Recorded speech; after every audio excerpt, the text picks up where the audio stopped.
بسم اللہ الرحمن الرحیم الحمدللہ رب العالمین والصلاة والسلام علی سید الانبیاء والمرسلین۔ ناظرین کرام السلام علیکم ورحمۃ اللہ وبرکاتہ۔ میں ہوں تسلیم احمد صابری اور آپ پروگرام دیکھ رہے ہیں آدم سے خاتم تک۔ ناظرین کرام، غزوہ احد کا واقعہ مسلمانوں کو کئی سبق دے کر گیا۔ جنگ کا ایک سبق تو وہ جسمانی نقصانات تھے جو اسلامی لشکر کے مجاہدین کو پہنچے، جبکہ دوسرا سبق ان موذیوں یعنی منافقین اور یہودیوں کی اصلیت سامنے آنا تھا جنہوں نے عین جنگ کے موقع پر مسلمانوں کو تنہا چھوڑ دیا تھا۔ آج ہم احد کے بعد کی صورتحال کا جائزہ لیں گے، ساتھ ہی تیسرے ہجری سال کے مختلف واقعات کا تذکرہ کریں گے۔ حضرت حفصہ بنت عمر رضی اللہ تعالی عنہم کے ساتھ حضور نبی کریم صلی اللہ علیہ وآلہ وسلم کے نکاح مبارک، جناب عثمان رضی اللہ تعالیٰ عنہ کے رسول اللہ صلی اللہ علیہ وآلہ وسلم کی دوسری صاحبزادی بی بی ام کلثوم رضی اللہ تعالی عنہ کے ساتھ عقد، اور امام حسن رضی اللہ تعالیٰ عنہ کی ولادت مبارکہ کا تذکرہ آج کے پروگرام میں شامل ہوگا۔ گفتگو کا آغاز شہدائے اسلام بالخصوص شہدائے احد کے مرتبے کی تفصیل سے کرتے ہیں۔ پیر کرم شاہ صاحب الازہری رحمۃ اللہ علیہ بحوالہ دلائل النبوہ تحریر کرتے ہیں کہ حضور نبی کریم صلی اللہ علیہ وآلہ وسلم گاہے بگاہے شہیدان اسلام کی مزارات کی زیارت کے لیے خود بھی قدم رنجہ فرمایا کرتے، اور حضور نبی کریم صلی اللہ علیہ وآلہ وسلم کے بعد خلفائے راشدین کا بھی یہ معمول رہا۔ رسول اللہ صلی اللہ علیہ وآلہ وسلم شہدائے کرام کی قبروں پر تشریف لایا کرتے اور فرماتے، تم پر سلامتی ہو اس صبر کی وجہ سے جو تم نے کیا، پس تمہارا آنے والا گھر بہت بہترین ہے۔ خلفائے راشدین بھی حضور نبی کریم صلی اللہ علیہ وآلہ وسلم کے بعد اس سنت پر عمل فرماتے رہے۔ جنگ کے کچھ عرصے بعد ہی حضور نبی کریم صلی اللہ علیہ وآلہ وسلم ایک روز شہدائے احد کی مزارات کی طرف تشریف لے گئے اور فرمایا، اے اللہ، تیرا بندہ اور تیرا نبی گواہی دیتا ہے کہ یہ شہداء ہیں، اور جو لوگ قیامت تک ان کی زیارت کے لیے آئیں گے یا انہیں سلام کریں گے، یہ انہیں قبروں میں سے اس کا جواب دیتے رہیں گے۔ امام بہقی نے بہت سے صحابہ کرام کے اسماء گرامی لکھے ہیں جو شہدائے احد کی قبور کی زیارت کے لیے حاضر ہوا کرتے تھے۔ ان میں خلفائے راشدین کے علاوہ ام المومنین حضرت ام سلمہ رضی اللہ تعالی عنہا، سیدہ نساء العالمین حضرت فاطمۃ الزہرا رضی اللہ تعالی عنہا، حضرت سعد بن ابی وقاص، حضرت عبداللہ بن عمر، حضرت ابو ہریرہ، حضرت ابو سعید خدری رضی اللہ تعالی عنہم اجمعین، اور دیگر کئی صحابہ کرام شامل ہیں۔ حضرت سیدۃ النساء جب شہداء کی قبر پر تشریف لایا کرتی تو پردہ فرمایا کرتی۔ حضرت سعد بن ابی وقاص خود شہداء کو سلام کرتے، پھر اپنے ہمراہیوں کی طرف متوجہ ہو کر انہیں کہا کرتے کہ کیا تم اس قوم یعنی قوم شہداء کو سلام نہیں کرتے جو تمہیں سلام کا جواب دیتے ہیں۔ ناظرین کرام، غزوہ احد کے شہداء کے فضائل پر دفتر کے دفتر لکھے جا سکتے ہیں اور لکھے گئے بھی ہیں۔ اللہ رب العزت ان شہداء کے مراتب میں اضافہ فرمائے۔ ناظرین کرام، احد کے معرکے کے فوراً بعد غزوہ حمراء الاسد کی بات کرتے ہیں۔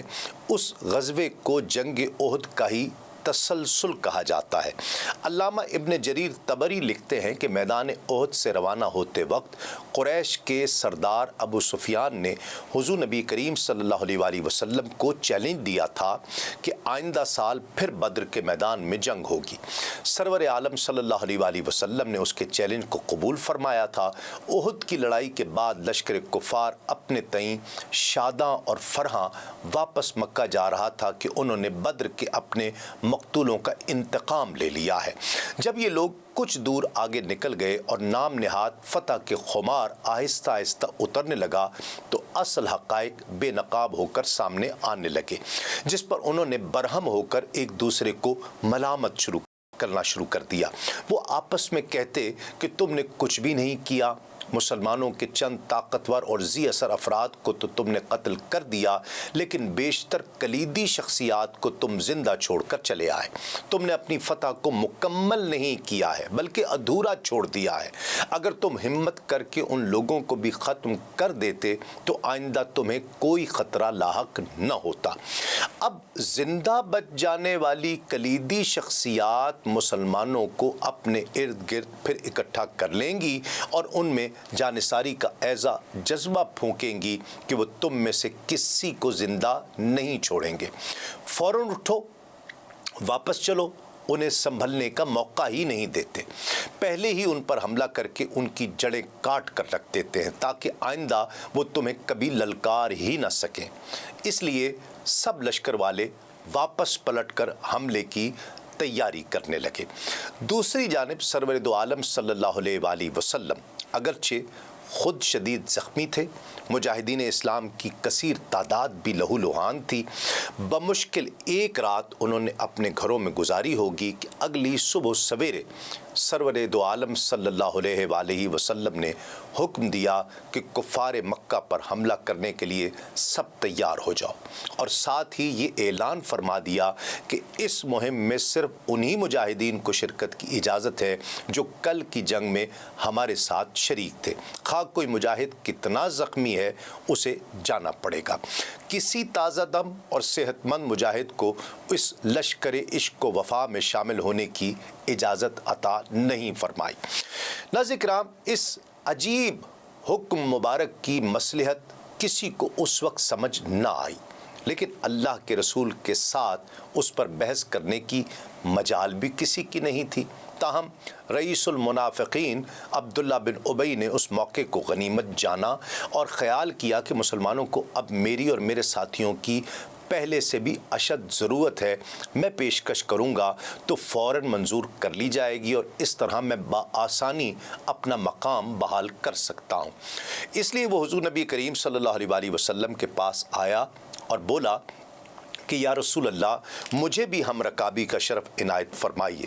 پھر دیکھیے یہ غلام جاں فروشی اور جاں بازی کا کیسے ثبوت فراہم کرتا ہے۔ مگر حضور نبی کریم صلی اللہ علیہ وآلہ وسلم نے صاف فرمایا نہیں، اور ساتھ یہ بھی فرمایا کہ اسلام کو تمہاری اعانت کی ضرورت نہیں ہے، جاؤ عورتوں کے ساتھ جا کر اپنے گھر میں آرام کرو۔ اسی دوران حضرت عبداللہ شہید کے بیٹے جابر بن عبداللہ رضی اللہ تعالیٰ عنہ حاضر ہوئے اور عرض کی کہ یا رسول اللہ، میں تو جنگ احد میں شرکت کرنے کے لیے تیار تھا، لیکن میرے والد نے مجھے مجبور کیا کہ میں خواتین کی حفاظت کے لیے گھر پر رہوں۔ میرے والد شہید ہو گئے، اب میں نہیں چاہتا کہ حضور کسی سفر جہاد پر روانہ ہوں اور یہ غلام آپ کے ساتھ نہ ہو، اس لیے ازراہ کرم مجھے جہاد میں شرکت کی اجازت عطا فرمائیے۔ انہیں اجازت دے دی گئی کیونکہ ان کا عذر معقول تھا۔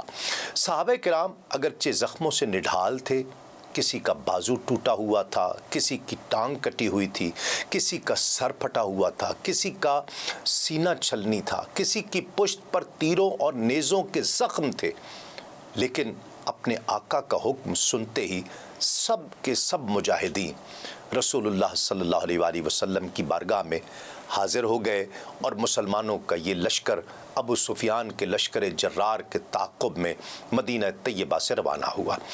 جب سرور دو عالم صلی اللہ علیہ وآلہ وسلم ہمراہ الاسد جو مدینہ طیبہ سے کم و بیش 8 میل کے فاصلے پر ایک مقام ہے وہاں تشریف لائے تو قیام فرمایا۔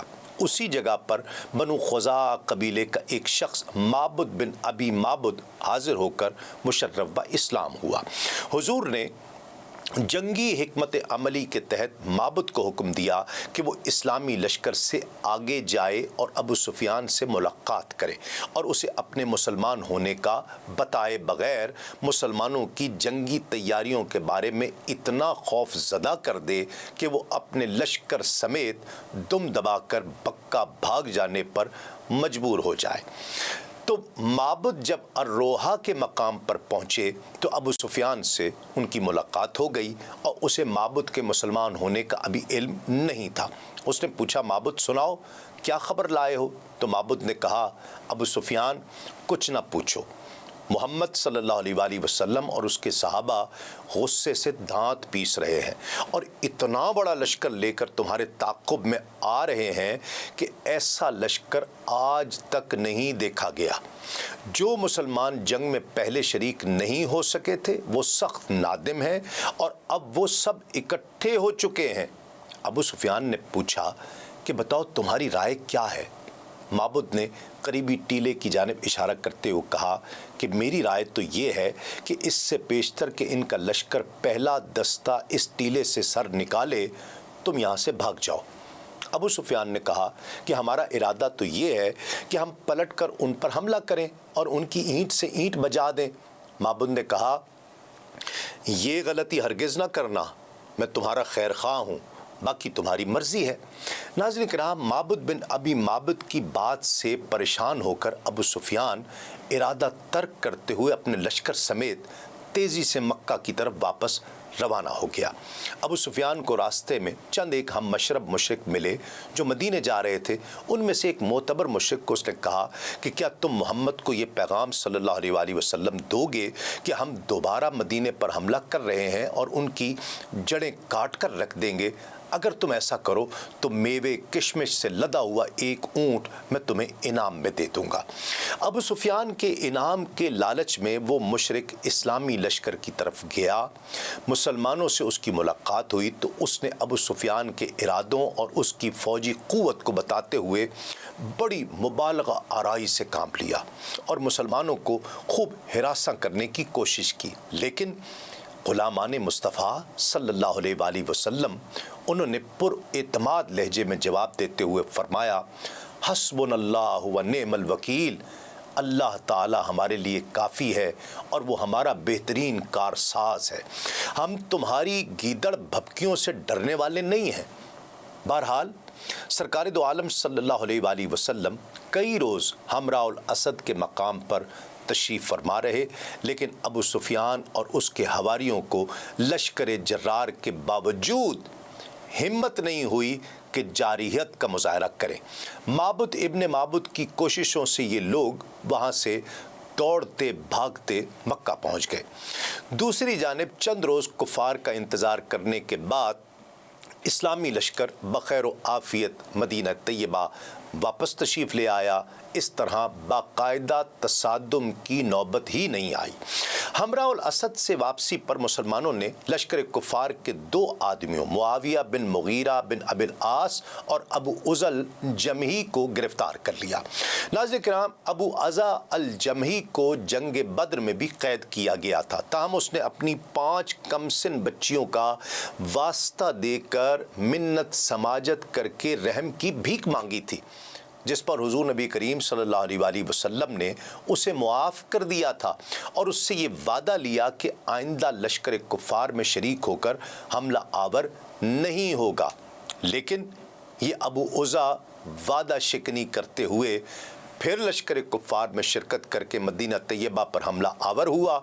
اب اس نے دوبارہ معافی کی درخواست کی، لیکن سرکار دو عالم صلی اللہ علیہ وآلہ وسلم نے یہ فرما کر اس کی درخواست مسترد کر دی کہ اب تمہیں معافی نہیں ملے گی تاکہ تم مکہ جا کر اپنے منہ پر ہاتھ پھیرتے ہوئے یہ نہ کہہ سکو کہ میں نے محمد صلی اللہ علیہ وآلہ وسلم کو معاذ اللہ 2 بار دھوکہ دیا ہے۔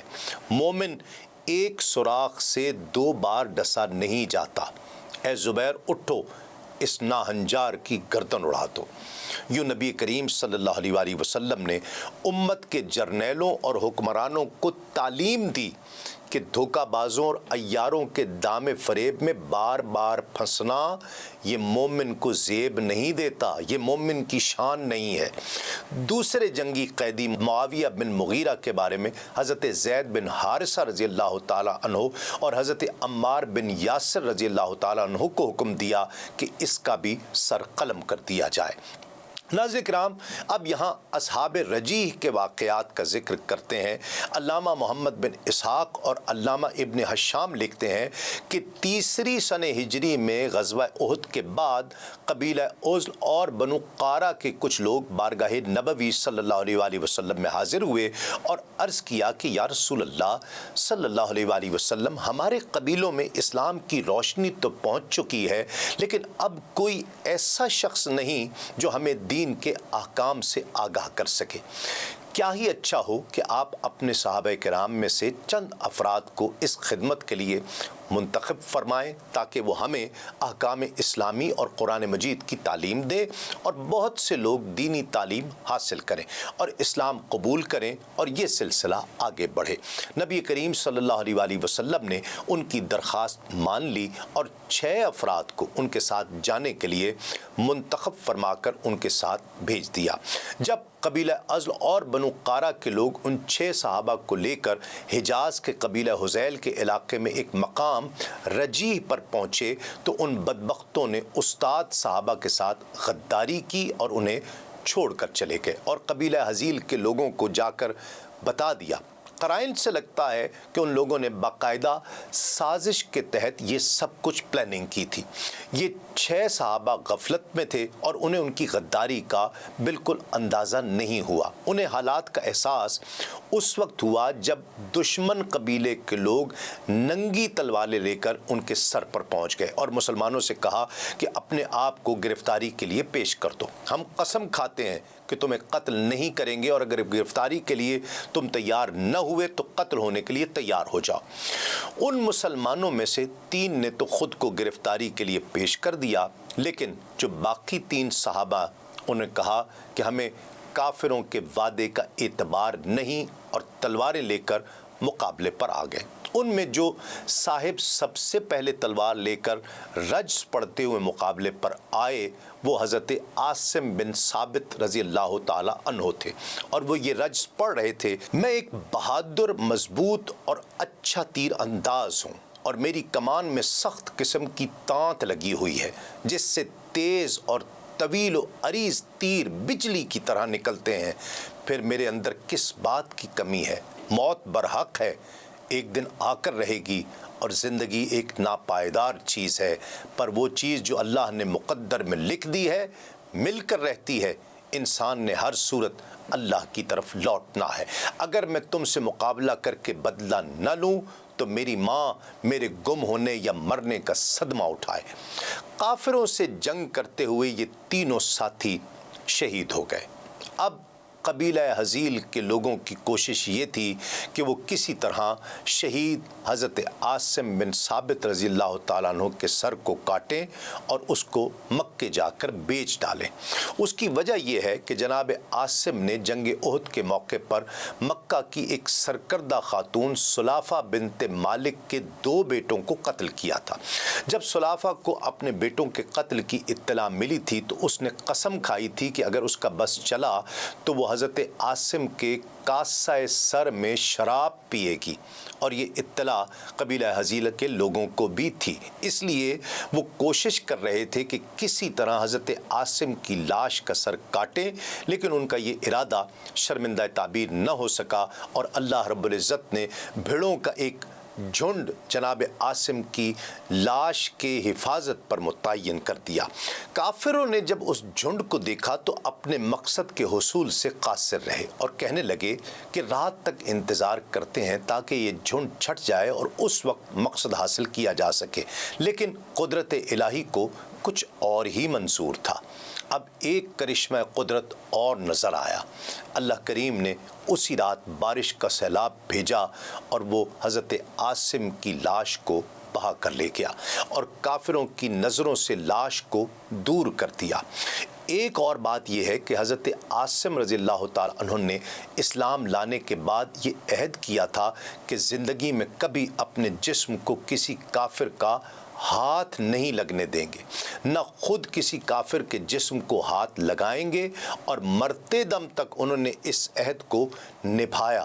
اس عہد کی عظمت کو رب کریم نے بھی قبولیت سے نوازا، اور شہادت کے بعد بھی ان کی لاش کو کافروں کے دست برد سے محفوظ فرما دیا، اور بھیڑوں کو ان کے محافظ کے طور پر مقرر فرمایا، اور بارش کے سیلاب سے لاش کو ان کے ہاتھوں سے دور کر دیا۔ سبحان اللہ۔ ناظرین کرام، یہاں ایک مختصر وقفہ لیں گے، وقفے کے بعد یہ مقدس تذکرہ جاری رہے گا۔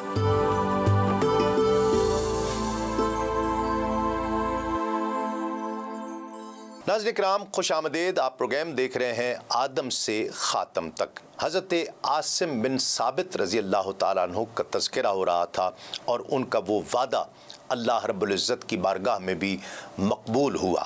جب حضرت عمر فاروق رضی اللہ تعالیٰ عنہ نے حضرت عاصم رضی اللہ تعالیٰ عنہ کے اس عہد کے بارے میں سنا تو فرمایا کہ اللہ تعالیٰ بندہ مومن کی حفاظت فرماتا ہے، چونکہ عاصم نے عہد کیا تھا کہ وہ نہ تو کسی کافر کو چھوئیں گے، نہ خود کو کسی کافر کا ہاتھ لگنے دیں گے، تو جس طرح ان کی زندگی میں پیش آیا اللہ نے ان کے مرنے کے بعد بھی ویسا ہی کیا۔ بہرحال زندہ بچنے والے 3 صحابہ کو گرفتار کر کے قبیلہ حزیل کے لوگ مکے کی جانب روانہ ہو گئے تاکہ انہیں وہاں جا کر فروخت کر سکیں۔ جب مکے کے قریب پہنچے تو ان تینوں میں سے ایک نے کسی نہ کسی طرح اپنے ہاتھ آزاد کرائے اور تلوار کھینچ کر ان محافظوں کے ساتھ جنگ کی اور شہادت پائی، جبکہ بقیہ 2 صحابہ کرام کو انہوں نے مکے جا کر فروخت کر دیا۔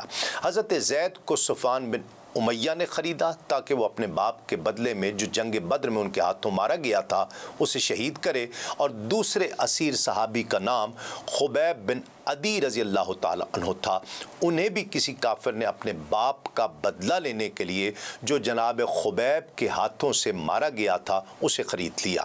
صفوان نے جناب زید کو اپنے غلام کے سپرد کیا تاکہ وہ انہیں حرم کی حدود سے باہر لے جائے اور وہاں انہیں قتل کر دیا جائے۔ اس منظر کو دیکھنے کے لیے بہت سے تماشبین بھی ساتھ ہو گئے، ان میں ابو سفیان بھی شامل تھا۔ جب صفوان کے غلام نے جناب زید کو میدان میں گردن مارنے کے لیے زمین پر بٹھایا تو ابو سفیان نے آگے بڑھ کر جناب زید سے کہا کہ میں تمہیں قسم دے کر کہتا ہوں کہ میری بات کا درست جواب دینا۔ حضرت زید نے کہا کہ بتاؤ تم کیا چاہتے ہو؟ تو ابو سفیان نے کہا خدا کے واسطے سچ بتانا، اگر اس وقت تمہاری جگہ محمد صلی اللہ علیہ وآلہ وسلم ہوتے اور تم خیر و عافیت کے ساتھ اپنے اہل و عیال کے ساتھ بیٹھے ہوتے، وہ بات اچھی تھی، یا یہ کہ تم اس حالت میں یہاں موجود ہو کہ ابھی تھوڑی دیر میں تمہیں قتل کر دیا جائے گا؟ حضرت زید رضی اللہ تعالیٰ نے فوراً فرمایا خدا کی قسم مجھے یہ بات محبوب ہے کہ میں یہاں موجود ہوں، اور میری ایک جان کیا ہے، اگر 1000 جانیں بھی ہوتی اور وہ قربان ہو جاتی تو مجھے گوارا تھا، اور یہ گوارا نہیں ہے کہ نبی کریم صلی اللہ علیہ وآلہ وسلم کو ذرہ برابر بھی تکلیف پہنچے۔ حضرت زید کا یہ جواب سن کر ابو سفیان نے اپنی قوم کے لوگوں سے کہا کہ میں نے ایسے مخلص اور وفادار ساتھی دنیا میں کسی کے نہیں دیکھے جیسے کہ محمد صلی اللہ علیہ وآلہ وسلم ہے۔ اس کے بعد حضرت زید کو شہید کر دیا گیا۔ اللہ اس شہید حق پر رحمتوں کی برسات فرمائے اور ظالموں کو ظلم کا بدلہ دے۔ دوسری جانب حضرت خبیب کو ایک کافر نے خرید کر کوٹھڑی میں قید کر دیا تھا تاکہ جس دن چاہے انہیں سولی پر چڑھا دے۔ اس کافر کی باندی مشرف باسلام ہو چکی تھی۔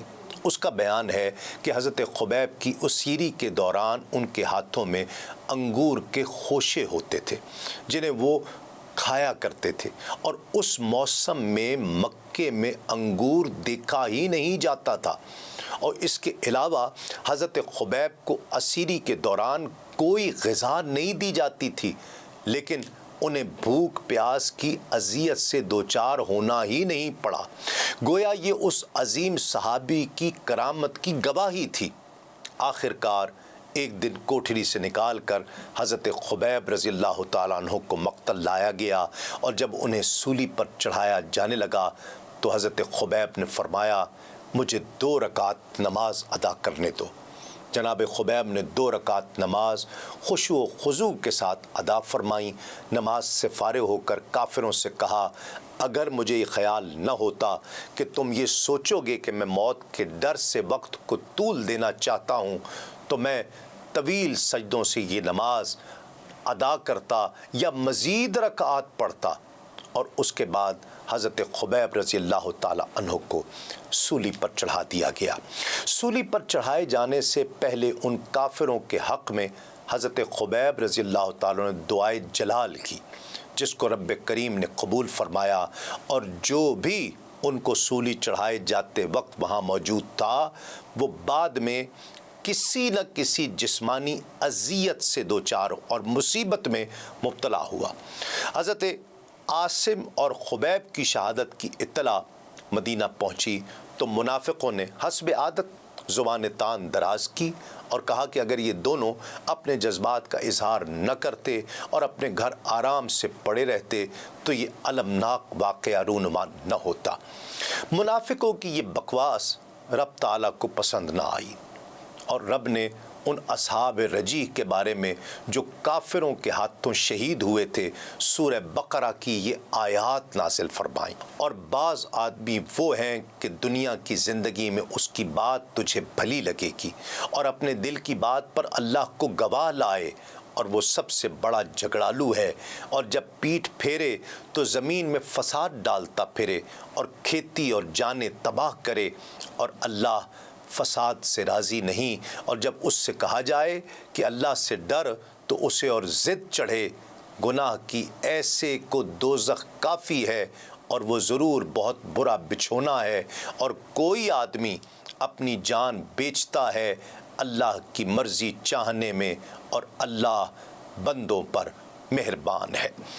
ناظرین کرام، ہجرت کے 3 سال میں وقوع پذیر ہونے والے دیگر واقعات میں سے ایک واقعہ ام المومنین حضرت حفصہ رضی اللہ تعالی عنہ کا سرکار دو عالم صلی اللہ علیہ وآلہ وسلم کے ساتھ نکاح ہے۔ علامہ ابن حجر عسقلانی رحمۃ اللہ تعالی علیہ لکھتے ہیں کہ حضرت ام المومنین حضرت حفصہ رضی اللہ تعالی عنہ حضرت فاروق اعظم رضی اللہ تعالی عنہ کی صاحبزادی تھی۔ ان کی پہلی شادی حضرت خنیس بن حذافہ القرشی السہمی سے ہوئی تھی۔ یہ ان خوش بختوں میں سے تھے جنہوں نے اسلام کے بالکل ابتدائی زمانے میں حضور کی دعوت کو قبول کرنے کا شرف حاصل کیا تھا۔ کفار کی انتقامی کارروائیوں سے بچنے کے لیے ان کو 2 بار ہجرت کرنا پڑی۔ پہلے یہ حبشہ کی طرف ہجرت کر کے گئے، وہاں سے واپس آئے تو پھر اپنے وطن مکہ کو چھوڑ کر مدینہ طیبہ میں جا کر سکونت اختیار کی۔ حق اور باطل کی پہلی لڑائی جنگ بدر میں شریک ہوئے، داد شجاعت دی، پھر میدان احد میں لڑے، وہاں خوب اپنی جانثاری کے جوہر دکھائے، زخمی ہو کر مدینہ المنورہ واپس تشریف لائے۔ زخم اتنے گہرے تھے کہ ان سے جاں بر نہ ہو سکے اور انہی زخموں کی وجہ سے شہادت پائی۔ بیوگی کے وقت حضرت حفصہ رضی اللہ تعالی عنہ کی عمر مبارک صرف 18 برس تھی۔ والدین کے لیے اس عمر میں بیٹی کا بیوہ ہونا بڑا المناک سانحہ تھا۔ حضرت عمر فاروق رضی اللہ تعالی عنہ نے بڑے صبر سے اس صدمے کو برداشت کیا۔ 6-7 ماہ کا عرصہ گزر گیا تو انہیں خیال ہوا کہ کسی موزوں شخص کے ساتھ بیٹی کا نکاح کر دینا ضروری ہے، لہٰذا انہوں نے اس مسئلے پر بڑا غور و خوض فرمایا۔ آخر یہ سوچ کر قدر سکون محسوس کیا کہ حضرت ابو بکر رضی اللہ تعالیٰ عنہ کو میں یہ رشتہ پیش کرتا ہوں اور وہ یہ پیشکش قبول کر لیں تو ان سے بہتر میری لخت جگر کے لیے وجہ تسکین کون ہو سکتا ہے۔ یہ سوچ کر آپ حضرت ابو بکر رضی اللہ تعالیٰ عنہ کے پاس آئے اور اپنی جوان سال بیٹی کے بیوہ ہونے کا تذکرہ کیا۔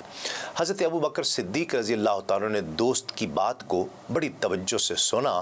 پھر حضرت فاروق اعظم نے کہا کہ اگر آپ حفصہ رضی اللہ تعالی عنہ کو اپنی زوجیت میں قبول کر لیں تو ہم سب کے لیے باعث تسکین ہوگا۔ فاروق اعظم فرماتے ہیں کہ مجھے یقین تھا کہ ایسی پاک باز اور عبادت گزار بچی کا رشتہ حضرت ابو بکر صدیق فوراً قبول کر لیں گے، لیکن صدیق اکبر نے مکمل سکوت اختیار کیا۔ مجھے اس سکوت سے بہت دکھ ہوا، حیرانگی ہوئی، اور ساتھ ہی یہ خیال آیا کہ حضرت عثمان غنی رضی اللہ تعالیٰ عنہ کی اہلیہ حضرت رقیہ کا بھی تو انتقال ہو چکا ہے، انہیں کیوں نہ یہ رشتہ پیش کیا جائے۔ یہ سوچ کر حضرت عمر فاروق رضی اللہ تعالیٰ عنہ سیدھے حضرت عثمان غنی رضی اللہ تعالیٰ عنہ کے گھر گئے اور اپنی آمد کا مدعا بیان کیا۔ انہوں نے سوچنے کے لیے کچھ روز کی مہلت طلب کی، اور اس مہلت کے اختتام پر حضرت عمر فاروق رضی اللہ تعالیٰ عنہ پھر دوبارہ وہاں گئے تو حضرت عثمان غنی رضی اللہ تعالیٰ عنہ نے معذرت کی اور کہا کہ میں ابھی شادی کرنے کا ارادہ نہیں رکھتا۔ ناظرین کرام، اس دور کے عرب میں ایسا انکار عجیب بات تھی، لیکن قدرت کو تو کچھ اور منظور تھا۔ اسی لیے قریبی دوست ہونے کے باوجود حضرت ابو بکر صدیق اور حضرت عثمان غنی رضی اللہ تعالی عنہما دونوں نے انکار کیا۔ بہرحال اپنے دو دوستوں کا جواب سن کر حضرت عمر فاروق رضی اللہ تعالیٰ عنہ کو بہت حیرانگی اور رنج ہوا، اور وہ دونوں کی شکایت کرنے کے لیے بارگاہ رسالت میں حاضر ہوئے اور سارا ماجرا سرکار کی بارگاہ میں عرض کیا۔ آخر میں کہا، یا رسول اللہ، کیا حفصہ جیسی جواں سال، متقی، عبادت گزار عورت کے رشتے کی پیشکش کو یوں مسترد کرنا کیا مناسب ہے؟ سرور دو عالم صلی اللہ علیہ وآلہ وسلم نے اپنے عزیز دوست کی پریشانی پر زیر لب مسکراتے ہوئے فرمایا کہ حفصہ کے ساتھ وہ شادی کرے گا جو عثمان سے بہتر اور اعلیٰ ہے، اور عثمان اس سے شادی کرے گا جو حفصہ سے برتر اور افضل ہے۔ یہ مجدہ جاں فضاں سن کر حضرت عمر رضی اللہ تعالیٰ جلدی سے اٹھے تاکہ اپنی سوگوار بچی اور اپنے دونوں دوستوں ابو بکر اور عثمان کو یہ مسرت افروز خبر سنائے۔ سب سے پہلے ان کی ملاقات حضرت صدیق اکبر سے ہوئی۔ فرط مسرت سے حضرت عمر کے چہرے کو چمکتے ہوئے دیکھ کر حضرت صدیق اکبر سمجھ گئے اور مبارکباد دی۔ کہا، اے عمر، مجھ پر ناراض نہ ہو، حضور نبی کریم صلی اللہ علیہ وآلہ وسلم نے تمہاری بیٹی کا ذکر کیا تھا۔ میں حضور کے راز کو افشا نہیں کرنا چاہتا تھا، اس لیے میں تمہاری پیشکش پر خاموش رہا۔ ہاں، اگر حضور شادی نہ کرتے تو میں ضرور کرتا۔ ام المومنین حضرت حفصہ بنت عمر رضی اللہ تعالی عنہما 8 سال تک حضور نبی کریم صلی اللہ علیہ وآلہ وسلم کی زوجیت میں رہیں۔ سرور دو عالم صلی اللہ علیہ وآلہ وسلم کے وصال کے بعد اسی حجرہ مبارک میں اپنی ساری عمر درویشانہ طریقے پر عبادت الہی میں گزار دی، اور واقدی کے قول کے مطابق حضرت ام المومنین بی بی حفصہ رضی اللہ تعالی عنہا نے ماہ شعبان 45 ہجری میں دار فانی سے رخت سفر باندھا۔ وفات کے وقت عمر مبارک 60 برس تھی۔ ناظرین کرام، اب ذکر کرتے ہیں رسول اللہ صلی اللہ علیہ وآلہ وسلم کی حدیث مبارکہ کے دوسرے حصے کی جانب، جس میں آقا علیہ الصلوۃ والسلام نے فرمایا تھا کہ عثمان اس سے شادی کرے گا جو حفصہ سے برتر اور افضل ہے۔ امام ابن کثیر لکھتے ہیں کہ سیدہ ام کلثوم رضی اللہ تعالی عنہا نبی کریم صلی اللہ علیہ وآلہ وسلم کی تیسری شہزادی ہیں۔ یہ حضرت رقیہ رضی اللہ تعالی عنہا سے چھوٹی ہیں۔ یہ بھی حضرت خدیجۃ الکبریٰ رضی اللہ تعالی عنہا کے بطن مبارک سے پیدا ہوئیں۔ نبی کریم صلی اللہ علیہ وآلہ وسلم اور ام المومنین حضرت خدیجۃ الکبریٰ رضی اللہ تعالی عنہا کی نگرانی میں ہوش سنبھالا اور آغوش رسالت مآب صلی اللہ علیہ وآلہ وسلم میں پرورش پائی۔ سیدہ ام کلثوم رضی اللہ تعالی عنہا کی شادی سے متعلق حضور نبی کریم صلی اللہ علیہ وآلہ وسلم نے ارشاد فرمایا کہ میں اپنی بیٹیوں کو اپنی مرضی سے کسی کی زوجیت میں نہیں دیتا، بلکہ اللہ کی طرف سے ان کے نکاحوں کے فیصلے ہوتے ہیں۔ ناظرین کرام، یہاں ایک مختصر سا وقفے کے بعد یہ مقدس ذکر جاری رہے گا۔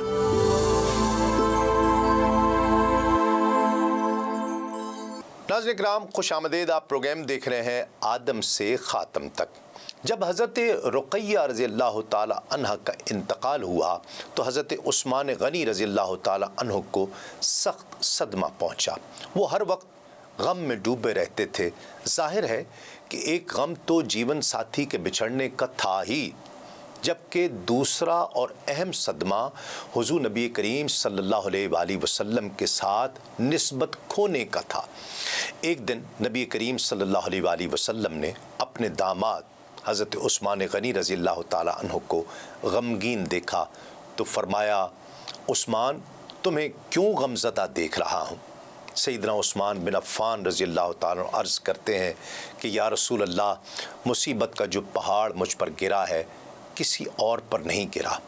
اللہ کے رسول صلی اللہ علیہ وآلہ وسلم کی بیٹی جو میرے نکاح میں تھی انتقال فرما گئی، جس سے میری کمر ٹوٹ گئی اور وہ رشتہ مصاحبت بھی ختم ہو گیا جو میرے اور آپ صلی اللہ علیہ وآلہ وسلم کے درمیان تھا۔ نبی کریم صلی اللہ علیہ وآلہ وسلم نے تسلی دی اور فرمایا کہ حضرت جبرائیل علیہ السلام میرے پاس آئے اور مجھے خبر دی ہے کہ اللہ نے مجھے حکم فرمایا ہے کہ میں ام کلثوم رضی اللہ تعالی عنہ کو آپ کے نکاح میں دوں، اور جو حق مہر رقیہ رضی اللہ تعالی عنہ کے لیے مقرر ہوا تھا اسی کے موافق ام کلثوم کا مہر ہو۔ اس طرح حضرت ام کلثوم رضی اللہ تعالی عنہ کا نکاح حضرت عثمان غنی رضی اللہ تعالی عنہ کے ساتھ ربیع الاول میں ہوا اور جمادی الاخر میں رخصتی ہوئی۔ ناظرین کرام، برسبیل تذکرہ ایک واقعہ آپ سب کی نظر کرنا چاہوں گا کہ ایک دن حضور نبی کریم صلی اللہ علیہ وآلہ وسلم اپنی صاحبزادی حضرت ام کلثوم رضی اللہ تعالی عنہ کے گھر تشریف لائے اور فرمایا، بیٹی عثمان کہاں ہے؟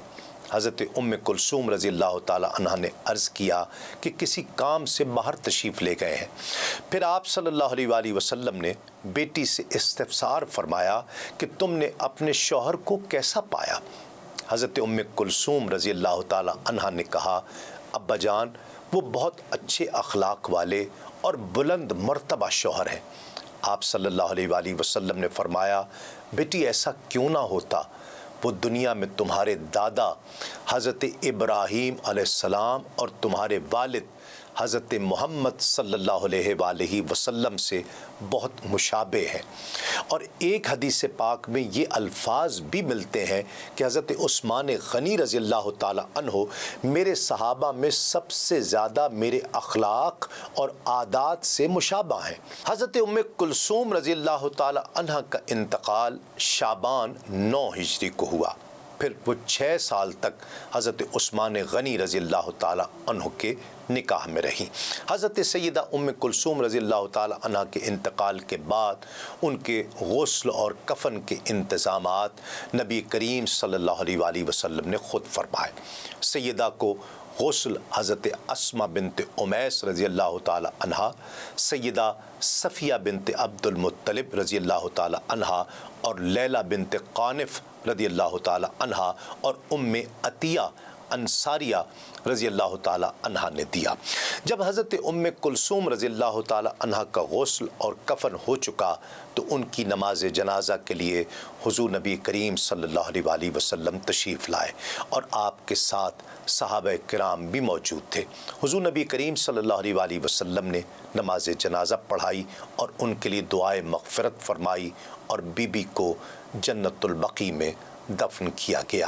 حضرت انس رضی اللہ تعالیٰ عنہ فرماتے ہیں کہ نبی کریم صلی اللہ علیہ وآلہ وسلم اپنی مرحومہ بیٹی حضرت ام کلثوم رضی اللہ تعالیٰ عنہ کی تدفین کے موقع پر قبر کے پاس تشریف فرما تھے۔ میں نے دیکھا کہ نبی کریم صلی اللہ علیہ وآلہ وسلم کی آنکھوں مبارک سے فرط غم کی وجہ سے آنسو جاری تھے۔ ناظرین کرام، رحمت عالم صلی اللہ علیہ وآلہ وسلم نے ہجرت کے 30 سال میں حضرت زینب بنت خزیمہ رضی اللہ تعالی عنہ کو شرف زوجیت سے نوازا۔ یہ بھی بیوہ تھی اور حضور نبی کریم صلی اللہ علیہ وآلہ وسلم کے ساتھ نکاح سے پہلے یہ کس کے عقد میں تھی اس بارے میں دو مشہور اقوال ہیں۔ ایک قول تو یہ ہے کہ ان کا پہلا نکاح طفیل بن حارث بن عبد المطلب بن ہاشم سے ہوا تھا اور انہوں نے طلاق دے دی تھی، تو ان کے بھائی حضرت عبیدہ بن الحارث نے ان سے نکاح کر لیا تھا۔ حضرت عبیدہ نے غزوہ بدر میں شرف شہادت حاصل کیا اور یہ بیوگی کی زندگی بسر فرما رہی تھیں۔ اس کے بعد حضور نبی کریم صلی اللہ علیہ وآلہ وسلم نے انہیں اپنی زوجیت کی سعادت سے بہرہ مند فرمایا۔ اور دوسرا قول یہ ہے کہ آپ حضرت عبداللہ بن جہش رضی اللہ تعالیٰ عنہ کی رفیقہ حیات تھیں۔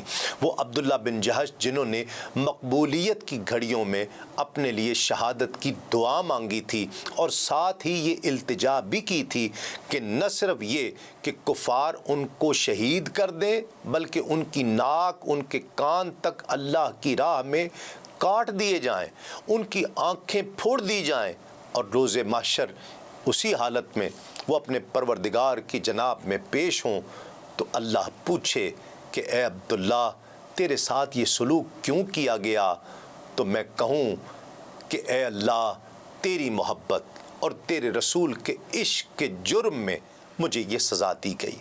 اور یہ اسی حضرت عبداللہ کی منقوحہ تھی اور ان کی شہادت کے بعد بیوہ ہوئیں۔ حضور نبی کریم صلی اللہ علیہ وآلہ وسلم کے بیت زوجیت میں یہ صرف 8 ماہ گزار سکیں، پھر راہی ملک بقا ہو گئیں اور سرور دو عالم صلی اللہ علیہ وآلہ وسلم نے آپ کی خود نماز جنازہ ادا فرمائی اور جنت البقیع میں سپرد خدا کیا۔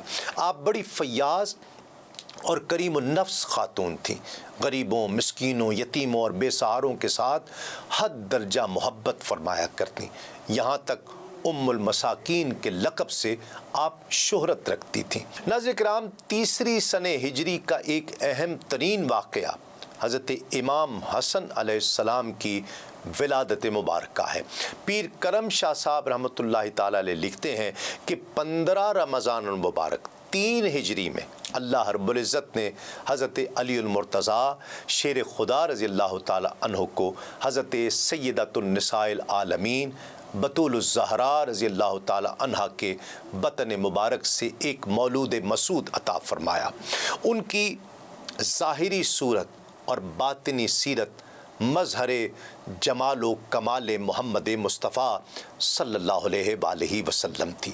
جب حضرت امام حسن رضی اللہ تعالیٰ عنہ کی ولادت کا وقت قریب آیا تو رحمت عالم صلی اللہ علیہ وآلہ وسلم نے حضرت اسماء بنت امیس اور ام ایمن کو حضرت خاتون جنت کی خدمت گزاری کے لیے بھیجا۔ ان دونوں نے آیت الکرسی اور معوذتین پڑھ کر بچے کو دم کیا۔ بچے کی ولادت ہوئی تو اس کا جسم پاک صاف تھا اور ان کی ولادت باسعادت امت کے لیے بھی گوناگو برکتوں کا باعث بنی۔ اسلام میں بچے کی پیدائش پر جو تقریبات منائی جاتی ہیں یا جو اعمال بجائے لائے جاتے ہیں ان سب کا آغاز حضرت امام حسن رضی اللہ تعالیٰ عنہ کی ولادت کا مرہون منت ہی ہے۔ آپ کی برکت سے ساری امت کو یہ طریقے نصیب ہوئے۔ سرور دو جہاں صلی اللہ علیہ وآلہ وسلم نے 7ویں دن 2 دمبے آپ کے لیے بطور عقیقہ ذبح فرمائے اور اپنی لخت جگر کو حکم دیا کہ اپنے بیٹے کے سر کے بال منڈوائیں اور انہیں چاندی کے ساتھ تول کر صدقہ فرما دیں۔ پھر بچے کا سر منڈوایا گیا، بال تولے گئے، اس کا وزن 1 درہم کے برابر تھا، پھر اسی قدر چاندی صدقہ کی گئی۔ دائی کو حضرت سیدہ رضی اللہ تعالی عنہا نے دمبے کی 1 ران اور 1 دینار عطا فرمایا۔ سر منڈوانے کے بعد سرکار دو عالم صلی اللہ علیہ وآلہ وسلم نے اپنے نور نظر کے سر پر دست مبارک سے خوشبو ملی۔ 7ویں روز ہی حضور نبی کریم صلی اللہ علیہ وآلہ وسلم کے حکم سے حضرت امام حسن رضی اللہ تعالی عنہ کا ختنہ کیا گیا۔ 7ویں روز ہی نام مبارک بھی تجویز فرمایا۔ اس روز سرور دو عالم صلی اللہ علیہ وآلہ وسلم سیدہ کائنات کے کاشانہ میں تشریف لائے اور فرمایا کہ مجھے میرا بیٹا دکھاؤ اللہ اور بتاؤ کہ تم نے اس کا کیا نام رکھا ہے۔ سیدنا علی المرتضیٰ رضی اللہ تعالیٰ عنہ فرماتے ہیں کہ میں نے عرض کی کہ یا رسول اللہ ہم نے تو اس کا نام حرب تجویز کیا ہے۔ حضور نبی کریم صلی اللہ علیہ وآلہ وسلم نے فرمایا حرب نہیں، اس کا نام حسن ہے۔ اسد الغابہ میں علامہ ابن اسیر روایت کرتے ہیں کہ نبی کریم صلی اللہ علیہ وآلہ وسلم نے آپ کا نام نامی حسن رکھا اور ابو محمد کنیت تجویز فرمائی۔ زمانہ جاہلیت میں یہ نام معروف اور مروج نہیں تھا، گویا اللہ رب العزت نے ان ناموں یعنی حسن اور حسین دونوں کو لوگوں کی نگاہوں سے چھپا کر رکھا تھا، یہاں تک کہ اس کے محبوب نے اپنے ان فرزندوں کو ان اسماء مبارکہ سے موسوم کیا۔ حضرت اسماء بنت امیس فرماتی ہیں کہ حضرت سیدہ کائنات سیدہ فاطمۃ الزہرا رضی اللہ تعالیٰ عنہ کے یہاں جب یہ فرزند دلبند پیدا ہوا تو امام الانبیاء صلی اللہ علیہ وآلہ وسلم تشریف لائے اور فرمائے، اے اسماء میرا بیٹا میرے پاس لے آؤ۔ میں نے ایک سفید چادر میں لپیٹ کر بارگاہ اقدس میں پیش کیا، حضور نے بچہ مجھ سے لے لیا، پھر اس کے دائیں کان میں آذان اور بائیں کان میں تکبیر فرمائی۔ پھر سیدنا علی المرتضیٰ رضی اللہ تعالیٰ عنہ سے فرمایا، میرے بیٹے کا نام تم نے کیا رکھا ہے؟ آپ نے عرض کیا، میری کیا مجال تھی کہ میں حضور سے پہلے اس کا نام رکھنے کی جرت کرتا۔ حضور نبی کریم صلی اللہ علیہ وآلہ وسلم نے فرمایا، میری طاقت بھی نہیں کہ اس بچے کا نام رکھنے میں اپنے رب سے سبقت کرتا۔ اس وقت جبریل امین حاضر ہوئے اور عرض کیا، اے نبی آپ کو سلام اللہ کہتا ہے اور ارشاد فرماتا ہے کہ علی کا تعلق آپ سے ایسے ہے جیسے ہارون کا تعلق موسیٰ سے تھا، لیکن آپ کے بعد کوئی نبی نہیں ہے۔ آپ اپنے بیٹے کا نام وہ رکھیں جو حضرت ہارون کے بیٹے کا نام تھا۔ حضور نے پوچھا کہ ان کے بیٹے کا نام کیا تھا؟ حضرت جبرائیل نے عرض کیا، شبر تھا۔ حضور نبی کریم صلی اللہ علیہ وآلہ وسلم نے فرمایا، میری زبان تو عربی ہے جبکہ شبر عبرانی کا لفظ ہے، تو جبریل امین نے عرض کی کہ ان کا نام حسن رکھیے۔ حضور نبی کریم صلی اللہ علیہ وآلہ وسلم نے اپنے شہزادے کا نام حسن تجویز فرمایا۔ امام حسن رضی اللہ تعالیٰ عنہ کی ولادت سے پہلے حضرت ام الفضل حضرت عباس رضی اللہ تعالیٰ عنہ کی زوجہ محترمہ حضور نبی کریم صلی اللہ علیہ وآلہ وسلم کی خدمت میں حاضر ہوئیں اور عرض کی، یا رسول اللہ میں نے خواب میں دیکھا ہے کہ حضور نبی کریم صلی اللہ علیہ وآلہ وسلم کے اعضاء میں سے ایک عضو میرے گھر میں ہے۔ سرکار دو عالم صلی اللہ علیہ وآلہ وسلم نے فرمایا، تم نے ٹھیک دیکھا ہے، فاطمہ کے یہاں بچہ ہوگا اور تم اسے اپنے بیٹے قسم کے ساتھ دودھ پلاؤ گی۔ پھر حضرت حسن رضی اللہ تعالیٰ عنہ کی ولادت ہوئی اور آپ نے ہی انہیں دودھ پلایا۔